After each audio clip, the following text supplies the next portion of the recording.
ይስጥልኝ።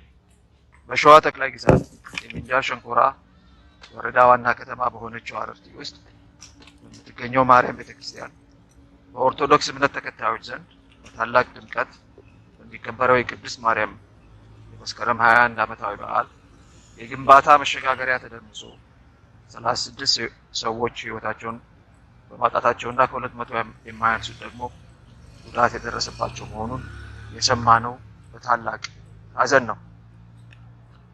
የግንባታ ስራዎች ዓለም አቀፋዊ ደረጃዎችን አሟልተው እንዲሰሩ ክትትልና ቁጥጥር በእጅጉ ላልቶ የባለስልጣናት ኪስ ማደለቢያ በሆነበት በዚህ የሙስና ዘመን እንዲህ አይነት አደጋዎች በጣም ተበራክተው የዜጎች ህይወት በከንቱ እየተቀጠፈ ይገኛል።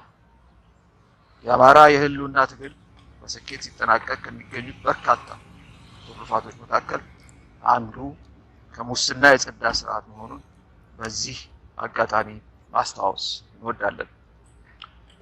ህይወታቸው ያለፈውን ወገኖቻችንን ነፍስ ቸርና መሐሪ የሆነው ፈጣሪ በአጸደ ገነት ያኑርልን።